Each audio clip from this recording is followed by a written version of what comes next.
Bonjour, je suis Maxime Bertrand, chef et cofondateur de la société Presqu'île. Aujourd'hui, on va voir comment on utilise les bocaux Familiavis, étape par étape. Tout d'abord, ce qu'il faut faire, c'est nettoyer les bocaux. Il y a deux façons de le faire, soit les plonger dans de l'eau bouillante, quelques secondes, puis les laisser sécher sur un torchon, ou alors les nettoyer à l'eau savonneuse, avec une éponge qui ne soit pas trop abrasive, puis les rincer à l'eau claire et les laisser sécher de la même façon.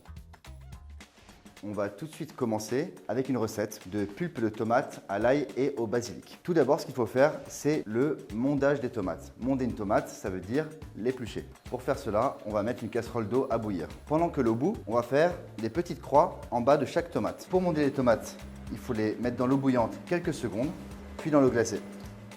Une fois qu'elles ont été refroidies, on les épluche par la base. On en profite pour retirer le pédoncule ici. Il faut absolument faire ces conserves avec des produits frais, jamais des produits surgelés ou décongelés. Après les tomates, on va éplucher les oignons. Une fois qu'on a épluché les oignons, on va ciseler les oignons. On va les couper en deux et les ciseler. Donc on va mettre notre casserole à chauffer et on va y rajouter de l'huile d'olive. Une fois qu'on a ciselé les oignons, on va les mettre à cuire. Ensuite, on va éplucher notre ail. Ici, on a de l'ail frais. Cette partie-là, on va la garder. Une fois qu'on a épluché l'ail, on va l'émincer. Une fois que les oignons ont bien sué, on va rajouter un petit peu d'huile d'olive. On rajoute l'ail. Ensuite, on va couper les tomates en petits dés.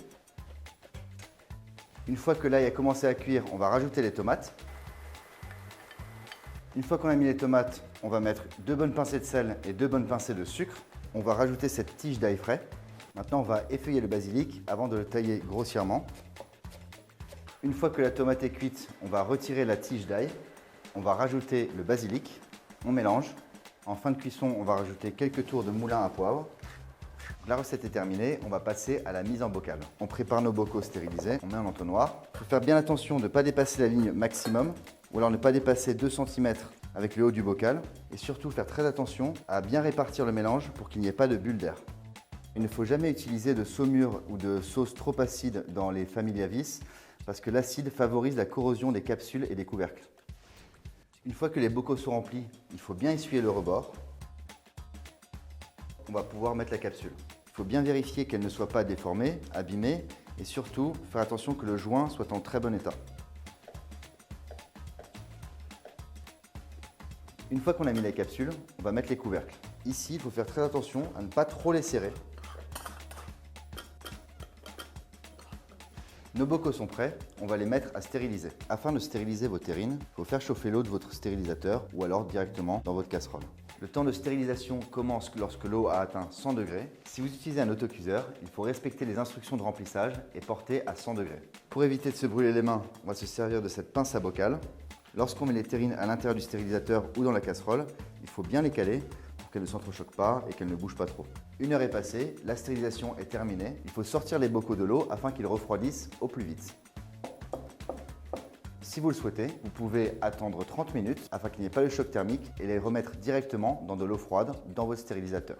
Les bocaux ont été stérilisés et refroidis. On va vérifier que la stérilisation a bien été faite.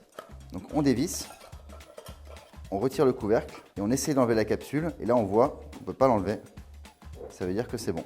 Donc on peut retirer tous les couvercles et les conserver plusieurs mois dans un placard à l'abri de la lumière. Lorsque vous voulez déguster, il suffit de reprendre votre bocal, de poinçonner à cet endroit-là, d'appuyer et de retirer la capsule.